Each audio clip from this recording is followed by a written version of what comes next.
Olá pessoal, tudo bem? Sejam bem-vindos a mais um episódio de Hora de Podcast. E hoje é o primeiro episódio do ano, certo, Rose? Isso mesmo, feliz ano novo, pessoal. Estamos iniciando aqui então os nossos episódios de 2024. Que seja um ano de bastante prosperidade para todos nós, bastante saúde, né, Matheus? Bastante saúde. Como sempre, né, o nosso objetivo aqui é trazer bastante conteúdo, bastante conhecimento. Estamos com alguns projetos aí novos que mais para frente a gente vai divulgar aí para vocês.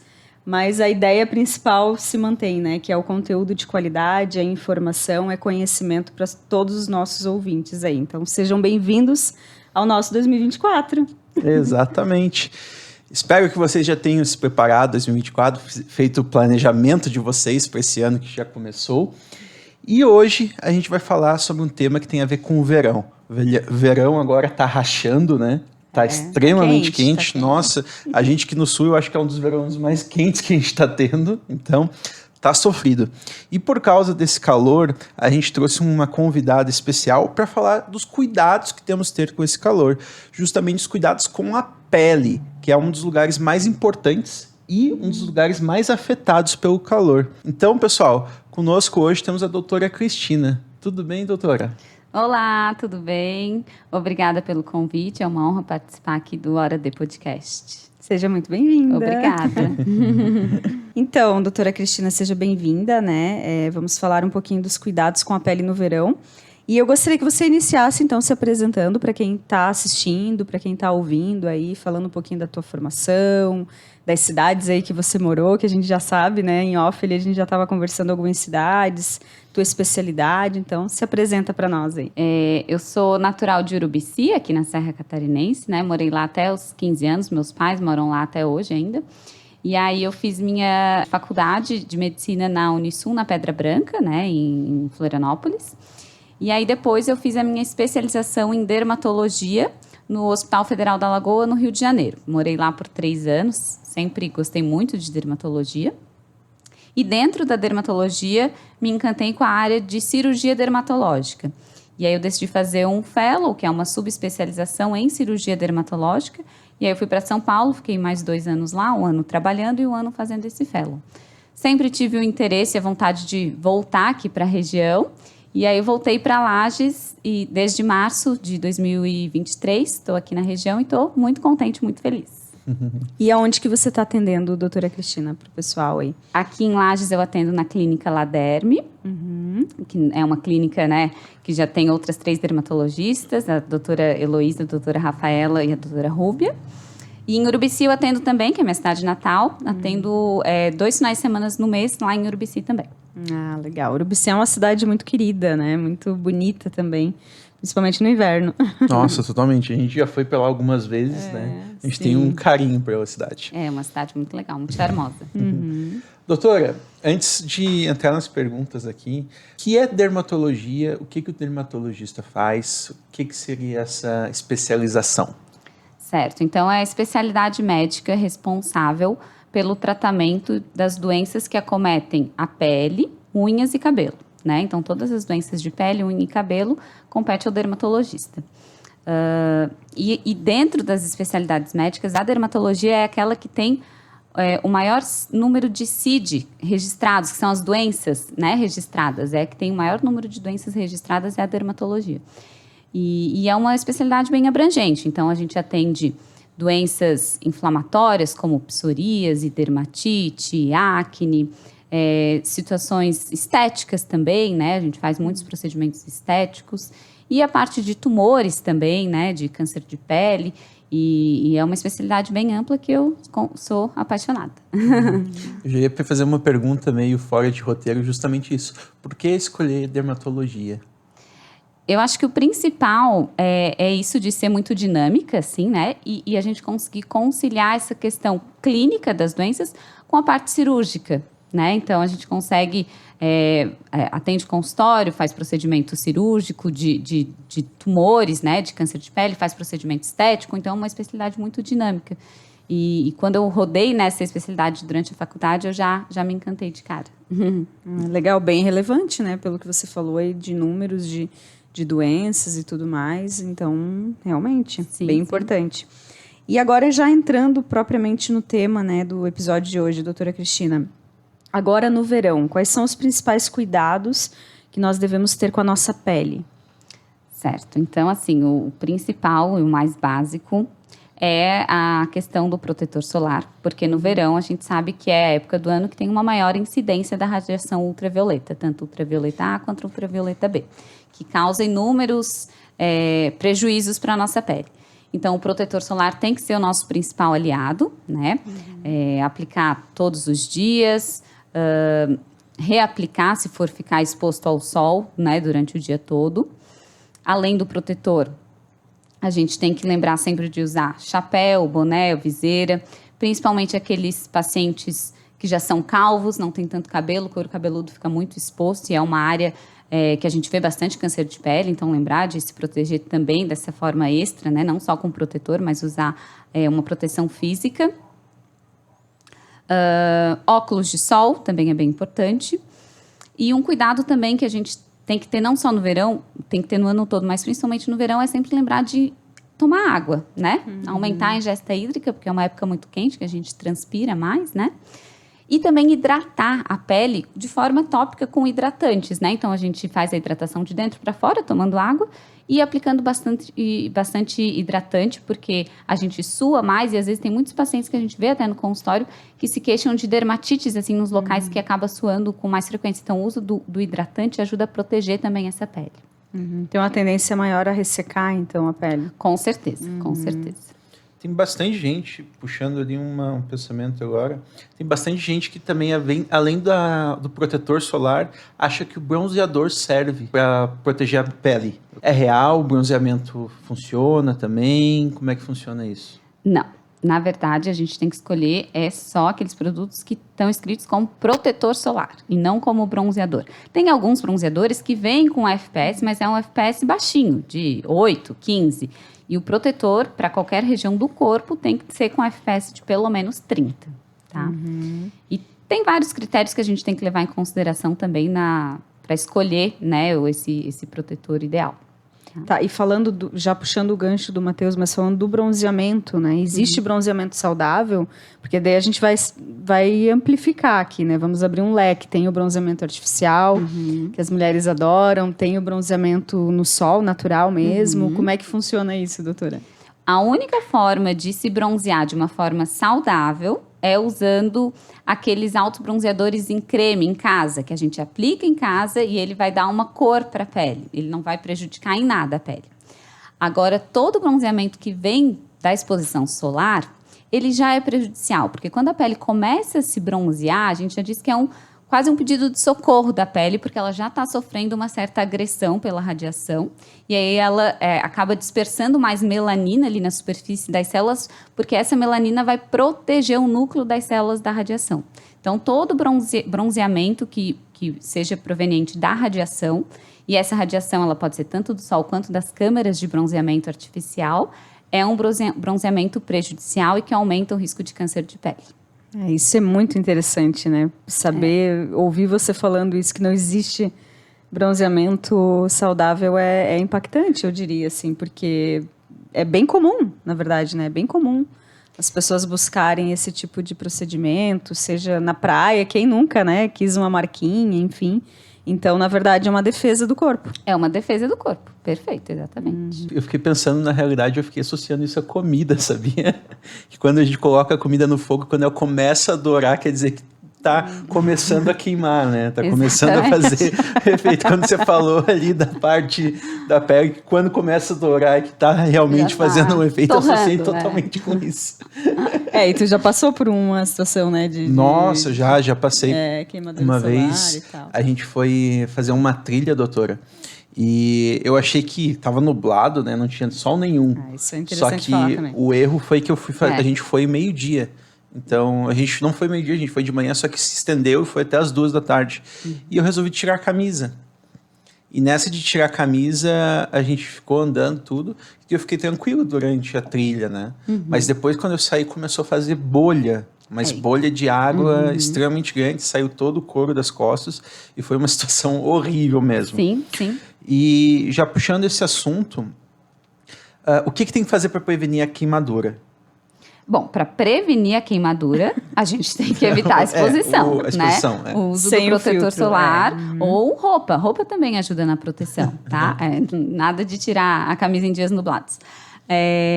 O nublado às vezes confunde, né, Confunde, doutora? exatamente. Já aconteceu de eu ficar vermelha também, porque eu olhei e pensei, tá nublado, então não vai queimar. E foi uma doce ilusão. Assim. Exatamente. Não, a radiação, tanto ultravioleta A quanto ultravioleta B, tá presente, só que a gente não tá vendo, né? E aí que vem o problema.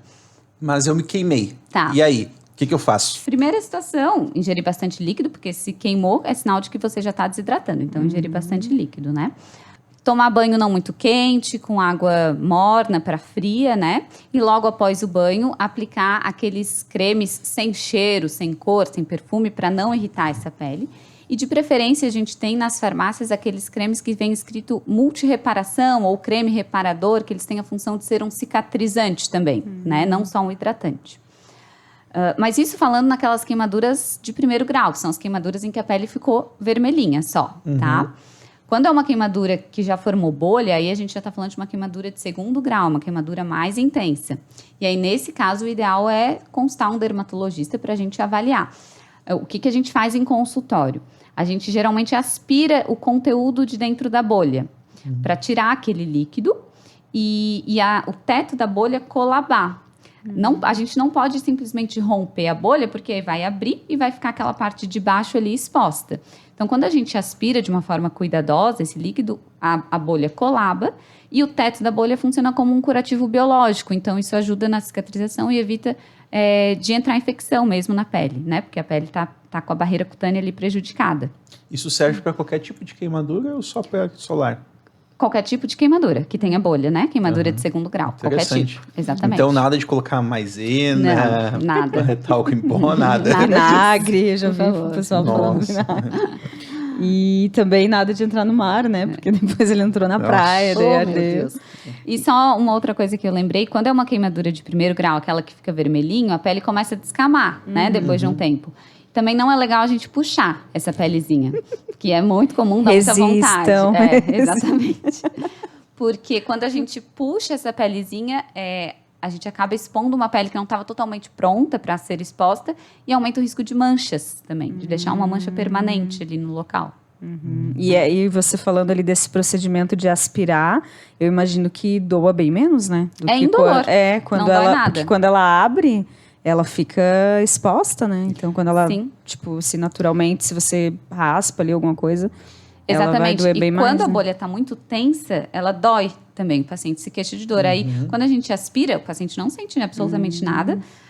Até esses dias eu fiz em consultório numa criança uma bolha no pé, que tinha feito uma bolha pelo calçado, uma bolha muito grande, que ela estava com bastante dor. A criança estava com receio, né? Porque é com uma agulha, mas não sente dor nenhuma. Depois ela ficou olhando ali, a gente aspirar bem tranquilo, porque realmente é indolor e depois alivia bastante, porque tira aquela tensão ali da bolha. Tem um risco de fazer isso em casa? As pessoas que estão, os ouvintes ali, tiveram uma bolha e é só fazer um furozinho nela e deu. Não é o ideal, porque a gente vai utilizar, antes de fazer essa aspiração, a gente vai passar um produto antisséptico ali, que é uma clorexidina, a gente vai utilizar luva, vai utilizar uma seringa, uma agulha estéreo. Então, o risco de fazer em casa é não fazer da forma adequada, porque falando assim parece fácil, mas às vezes na prática, para romper essa bolha é muito fácil, então se não fizer da forma adequada pode romper a bolha. E também aumentar o risco de infecção. Eu vejo o pessoal, às vezes, falando, espremendo também, né, doutora? Tem que tirar o que tem dentro. Eu já escutei muito isso, assim. Então, o risco de infecção é grande, né? Exatamente, Não Já é que a legal. gente entrou nesse assunto, eu tenho uma dúvida que eu sempre achei curioso. Eu vi isso, acho que foi num documentário, e a Rose vai até achar bem aleatório isso. Mas eu vi que pele de peixe na queimadura, quando você perde ali, ela ajuda. É real isso? Sim, tem estudos hoje em dia que trabalham com pele de peixe, escama de peixe, que ajuda na cicatrização, acelera a cicatrização da Olha pele. só. Olha que interessante. Tem algum componente ali, Sim. alguma substância que Que ajuda. estimula a regeneração. Legal. Tá, vamos seguir aqui o roteiro que a gente tá devagando demais já. Mas assim, você citou ali a questão do protetor solar, né? E eu já queria perguntar para ti como escolher esse protetor solar. Tu falou do mínimo ali de 30 FPS, né? Uma curiosidade também que eu já ouvi falar, que o pessoal diz que esses muito alto também não são. Não Alguns funcionam. mitos, Tá. né, que a gente escuta. E como escolher esse protetor, qual a diferença do protetor que tem cor, do que não tem cor. Se tu puder explicar um pouquinho para nós. Perfeito. Vamos só falar, então, primeiro para entender o que é o FPS, tá? Então, FPS é o fator de proteção solar que protege contra a radiação ultravioleta B, tá? Então, quando a gente vai escolher um protetor solar, a gente tem que escolher um protetor que tenha um FPS pelo menos acima de 30, tá? E hoje em dia, a gente já tem os protetores, proteção contra a radiação ultravioleta A também, não só a B. E aí vem escrito PPD. O PPD é a proteção contra a ultravioleta A e o FPS contra a radiação ultravioleta B. O PPD, geralmente, ele é menor do que o FPS. Ele tem, para ele ser eficaz e funcionar, ele tem que ser um PPD pelo menos de 1/3 do FPS. Então, se é um FPS de 30, o PPD é de pelo menos 10, tá? E o que o FPS, né? O que significa esse número na prática? Vamos dar um exemplo. Por exemplo, eu, que tenho a pele mais clarinha, se eu for para o sol, um sol forte do meio-dia, sem nada de proteção solar, eu vou levar, em média, mais ou menos, uns 5 minutos para minha pele começar a ficar rosada, vermelha, né? Queimadinha do sol. Se eu aplicar um protetor solar de um FPS 30 e me expor ao sol nesse mesmo horário, nessa mesma intensidade, o tempo para minha pele ficar vermelha vai ser multiplicado por 30. Então, aquele tempo que era de 5 minutos vai passar a ser de 150 minutos, tá? Aí muita gente pensa, então, se eu usar um FPS de 100, vai ser 500 minutos, posso ficar o dia inteiro no sol, que eu vou estar protegido. Só que isso na prática não funciona, porque a gente sua, às vezes na praia, mergulho de mar, piscina, né, areia, acaba que a gente vai perdendo esse protetor ao longo do dia. Então, o fato de reaplicar é justamente por isso, porque a gente vai derretendo esse protetor ao longo do dia, né? Então, tem que ser de pelo menos 30, mas de fato não muda muito um protetor de 60 para um de 100, porque a gente acaba que o tempo ali a gente vai ter que reaplicar antes, entendeu? E o FPS ele corresponde ao tempo de proteção, tá? Então é importante seguir o de 30 ali, mesmo que você tenha um protetor de 60, mas segue a lógicazinha do de 30. Independente do FPS, se você for ficar exposto ao sol, você tem que reaplicar. Isso, Né? em torno de 150 minutos que você falou. Exatamente. Legal. Perfeito, entendi o que você E de falou. tempo em tempo, aplicar o protetor. Você passou dali 2, 3... Se for ficar exposto no sol o dia inteiro, você tem que reaplicar dali 2, 3 horas, entendeu? Não dá para confiar que aquele protetor vai estar... Se você não tem um protetor à disposição, aí você tem que ir para a sombra depois de umas 2 ou 3 horas. Mas se tem um protetor, aí você reaplica. Tá? Isso. E Não dá- aqueles de spray funcionam também? Eles funcionam, só que quando a gente aplica o spray, ele tem uma dispersão um pouco maior, assim, né? E às vezes a gente não aplica também a quantidade correta, ideal do creme. Então, o que eu recomendo? Que antes de sair de casa, passe o protetor em loção, em creme, e aí ao longo do dia usar o spray para reaplicar, porque ele é muito mais prático. Então, Sim. é muito fácil, né? Pra gente reaplicar o spray. Principalmente na praia, né? Piscina, com crianças. Às vezes a criança não vai parar ali, Exatamente. né? Vai reaplicar. Eles já nem gostam de Exatamente. aplicar antes de sair de casa, né? Uhum. Mas ali para reaplicar com meio de areia e coisa lá, o spray ajuda, né? Acaba Exatamente. facilitando a vida das mamães, né? Mas aí, só voltando, que eu não respondi a sua pergunta, de como escolher o protetor solar ideal, né? Então, a gente falou FPS acima de 30, que tenha um PPD também de pelo menos 1/3 do FPS. Hoje em dia, a gente tem muitas opções de texturas de protetor. Então, uma pele mais oleosa se beneficia de um protetor mais fluido, né? Mais levinho. Uma pele mais ressecada, um protetor um pouco mais cremoso. Aquelas peles mais sensíveis que têm rosácea, dermatite, ou até mesmo crianças, existem os protetores físicos, que são os minerais, vem escrito assim na embalagem. Eles são protetores que não têm nada de substância química, então não vai irritar, diminui muito a chance de alergia aos protetores, porque tem pacientes que desenvolvem alergia. Mas os físicos aí, eles já são melhores indicados para essas situações. E tem também os protetores com cor, né? Para mulher, a gente hoje em dia tem várias tonalidades, então é fácil de a gente conseguir hoje em dia escolher uma cor que se adapte. Quando eu me queimei, as minhas costas eram toda branca. Eu era extremamente branco. E saiu um monte de pintinhas escuros nas minhas costas justamente por essa queimadura. O que são essas pintas que surgem no corpo, assim, do nada? Muito provavelmente são melanoses solares ou lentigos solares. É mancha do sol. São aquelas manchas também que a gente vê com muita frequência no dorso da mão, né, nos braços, no rosto e no ombro, nas costas é muito comum. São lesões benignas, tá? Não são lesões que a gente se preocupa, mas são lesões que nos dizem que essa pele já sofreu uma agressão, que essa pele já foi exposta ao sol há muito tempo. Então, a gente tem que ficar sempre atento e examinando aquela pele para ver se não identifica nada diferente desse padrão. Ela tá? tem o risco ali de gerar um câncer de pele, no caso, alguma coisa assim? Toda pele que foi exposta ao sol tem um risco, né?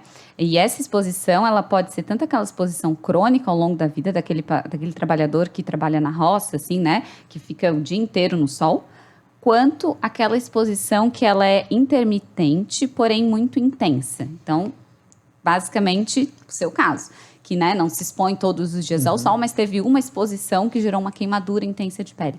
Isso aumenta o risco de câncer de pele lá na frente, e principalmente para melanoma, que é o mais preocupante. Mas é só a gente ficar acompanhando, né, fazendo o exame anual da pele, exatamente. Tá? Agora a gente chegou no assunto, que era o foco da pergunta mesmo. O que seria o câncer de pele e quais são os malefícios que ele pode gerar no corpo, né? Certo, a gente tem basicamente assim 3 tipos principais de câncer de pele. A gente divide em 2 grupos: o câncer de pele não melanoma, que é o carcinoma basocelular e o espinocelular. Esses tipos de câncer de pele é muito frequente, a gente vê praticamente todo dia no consultório. São aquelas feridinhas no rosto que sangra com muita facilidade, que não cicatriza, que vai crescendo. Porém, o lado, assim, digamos, positivo desses tipos de cânceres é que eles são menos agressivos. Então, a chance de se disseminar e espalhar para o restante do corpo é muito baixa, principalmente do basocelular. Só que o fator agressivo dele é que ele tem uma agressividade local ali intensa. Então, ele é muito comum em áreas fotoexpostas, então rosto. E aí, se ele estiver próximo de olho, nariz, boca, orelha, ele pode ir invadindo e destruindo essas estruturas, tá? Mas é mais isso, ele não tem tanto esse poder de disseminação. O carcinoma espinocelular já é um pouco mais agressivo e dissemina um pouco mais, mas ainda assim, se for feito um diagnóstico precoce de ambos, a taxa de cura é muito alta. E só com a cirurgia a gente já resolve. Agora, o melanoma, aí já é o outro grupo, é um câncer bem mais agressivo, preocupante, que se dissemina com uma certa frequência e que, inclusive, pode levar a óbito. E aí, nesses casos, né, quanto mais precoce a gente fizer o diagnóstico, melhor. Mas casos mais avançados, a gente tem que, às vezes, fazer quimioterapia, imunoterapia e pode, inclusive, levar a óbito.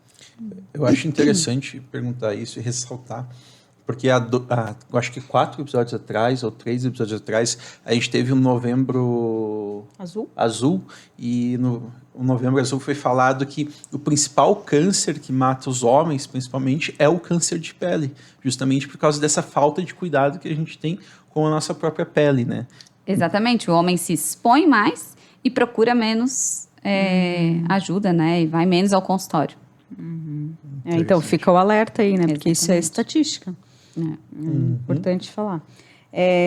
Então, assim, além do câncer, né, doutora Cristina, quais são as principais doenças ou as doenças mais comuns no verão? Que é o tema de hoje, assim, né? No verão, a gente tem um aumento da temperatura, né? Então, assim, tirando essa questão de aumentar a incidência de câncer de pele por conta da radiação, pensando no calor, enfim, em si, a gente acaba suando mais. Então, é muito comum aquelas micoses de pele que ficam nas áreas de dobra, porque as micoses são infecções causadas por fungos, e fungo adora ambiente quente, úmido, abafado, né? Então, entre os dedos dos pés, na virilha, axila, inframamário, é muito comum as micoses de pele nessa época do ano. Além das micoses, a gente vê muito também aquelas pessoas que vão para a praia e gostam de fazer uma caipirinha, tomar uma caipirinha, e aí a gente vê aquelas manchas do limão na pele, né? Já aconteceu. A gente chama de fitofotodermatose. É uma substância que tem no limão, e não só no limão, outros alimentos também, como cenoura, hibisco, folha de figo. Tem uma substância que, quando em contato na pele e exposto ao sol, causa uma queimadura na pele. E aí a queimadura pode ser só uma mancha ou pode dar bolha também, uma queimadura mais intensa, né? Então, tem que, sempre depois de entrar em contato com esses produtos, com esses alimentos, higienizar bem a mão, e tem que ser com água e sabonete, não adianta só água, e depois ainda passar protetor solar, tá? A gente vê, às vezes, até queimadura aqui, ó, nessa região, que é onde toma a caipirinha, né? Na praia, a gente também vê muito bicho geográfico, que é aquela... A gente chama de larva migrans cutânea, que é um bichinho que a gente pega em areia contaminada por esse parasita. Esse parasita, ele está em intestino de cães e gatos, e aí os cães e gatos eliminam as fezes na areia, e aí a gente só de encostar nessas fezes contaminadas, o parasita já entra na pele. E aí ele começa literalmente a caminhar por debaixo da pele, formando um trajeto assim serpiginoso debaixo da pele, como se fosse um mapa, por isso que o nome é bicho geográfico. Ai, que horror. Me deu até um... Dá muita Ai, coceira, que muita coceira. Mas é relativamente simples o tratamento, tá? Desde que a gente identifique. E qual que é o tratamento? É um remédio? É um remédio, local? pode ser só pomada de passar, ou em alguns casos a gente passa tratamento oral também, que é com... Não precisa... Antiparasitário. Não é nada invasivo Não ali. tem que fazer nenhum procedimento. Não. Abrir o mapa ali pra tirar o bichinho. Ai, que horror. E mais um ali que eu acho que é comum a gente ver no verão é a queimadura por água viva, né? Nas praias. E Dizem aí, que dói também essa, né? essa eu nunca... Eu vi que aumentou bastante os casos esse ano agora. Ah, é? Eu particularmente, ainda bem, nunca sofri dessa queimadura, mas já tive pacientes que tiveram. E aí a recomendação é importante a gente falar, porque é muito comum as pessoas quererem lavar ali a queimadura, né? Pode lavar, mas tem que lavar com a água do mar, com água salgada. Ou só. então com vinagre. Porque o vinagre... Vinagre nesse caso, Nesse gente. caso, o vinagre tem o seu valor. Ele neutraliza a substância ali que queima, né? É uma toxina, É uma né? toxina. Que tem ali nas células, nos tentáculos da água viva. E a água do mar também. E aí a água doce, ela acaba que dispersa mais essa toxina e piora a queimadura. E esse é o principal cuidado. Lava com a água do mar. Na hora, sim. E aí depois... Daí a gente vai tratar a queimadura Daí se tem que tratar. acontecer. E depois uma mancha se porventura ficar, né? Que às vezes Pode acontece. acontecer. Puxando ali agora a questão das crianças.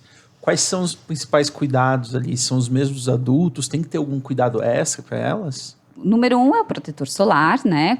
Com FPS aí, o ideal usar até um FPS um pouco mais alto, de pelo menos 50, e usar um protetor que seja físico, porque aí ele não vai diminuir a chance de irritação, né? Não químico, protetor físico ou mineral. Só que a gente sabe que criança é difícil, né? Passar ou então reaplicar é muito difícil, porque está sempre na água, na areia. Aí uma dica que eu acho bem legal e que muitos pais já fazem é usar aquela roupinha de proteção ultravioleta, né? Porque aí a gente garante que pelo menos onde está com a roupa não vai queimar, né? O dia inteiro a criança pode ficar ali com a roupinha que vai estar protegida. Mas nas outras regiões que não estiverem com a roupa, tem que reaplicar o protetor a cada 2 ou 3 horas. Tem o chapéuzinho também com proteção ultravioleta. Tem o chapéu que tem aquela abinha na lateral que protege a orelha, pescoço. Quando estiver brincando na praia, o ideal, nesses momentos, né, que não está lá correndo ou está no mar, que estiver ali junto com os pais, botar para brincar embaixo do guarda-sol, né, também é o ideal. Nem sempre é fácil. Sabe o que eu tava pensando aqui? Que filho de dermatologista sofre, né? Já pensou? Vai com o chapéuzinho, um monte de protetor. Sofre não, é bem cuidado. Bem cuidado. Sofre no bom sentido, Sim, né? sim. E eu acho que é basicamente isso. E líquido, né? Sempre. E aí o oferecer sprayzinho bastante. ajuda, né? O Aquele spray que a ajuda gente também. passar Só o tem que creme. cuidar o rosto, É. né? É melhor, o spray é melhor pro corpo, né? Não pro rosto por causa do olho. E o pessoal também fala, né, da questão do repelente, né, doutora? Às vezes até na praia. É interessante, Sim, dependendo de onde sim. você tá, o repelente, porque tem bichinho. O repelente passa antes ou depois do protetor? Qual que é a ordem dos produtos? A gente faz primeiro o protetor e depois o repelente. E o protetor solar também ele é liberado acima de 6 meses de idade, né? Então, bebezinho só acima de 6 meses. E aí o repelente vai variar de acordo com o tipo, a substância que é feito o repelente. E daí, antes dessa idade, evitar daí Evitar. não expor a criança. Ou expor com um roupinha, com chapeuzinho, roupa. exatamente, tá? Eu acho que seria isso. Só mais uma pergunta aqui, para até fazer um corte. Essa pergunta é para fazer um corte mesmo. Doutora, Se eu me queimar, tirando praia, tirando verão, fiz uma queimadura ali na cozinha, quais são os cuidados que eu tenho que ter de primeiros socorros? Colocar embaixo da água corrente, por uns 40 minutos, tá? Você deixa ali, coloca direto o dedo, enfim, né? Embaixo da torneira, água corrente, deixa por uns 30 minutos. Na verdade, é até parar de doer. Quando você vê que parou de doer, aí já pode tirar da água. Isso evita bastante que essa queimadura, ela se dissemine, assim, porque a queimadura, apesar de a gente ter queimado num ponto X, ela tem o poder de se espalhar, assim, sabe? Um pouquinho. Então, o fato de deixar na água corrente evita isso, de ela se expandir, tá? Então, acho que esse é a principal dica que a gente pode dar. E aí, dependendo... Bem simples, né? Todo mundo tem água corrente em casa. E aí, dependendo de como evoluir, aí a gente tem que, né, avaliar presencialmente, né? Perfeito. Eu acho que isso é muito importante justamente porque é um ato de primeiros socorros, né? Exatamente. Show de bola. Então, acho que chegamos ao final, né, do nosso episódio. Eu gostaria de deixar um espaço para as tuas considerações finais, doutora Cristina, aonde que o pessoal te encontra nas redes sociais. Então, fique à vontade. Obrigada, queria agradecer muito o convite de estar aqui com vocês no Hora D Podcast. O meu Instagram é doutora Cristina Puel. Como eu falei, eu atendo aqui em Lages, em Urubici. A recomendação final é se cuidem, se protejam, né? Usem protetor solar.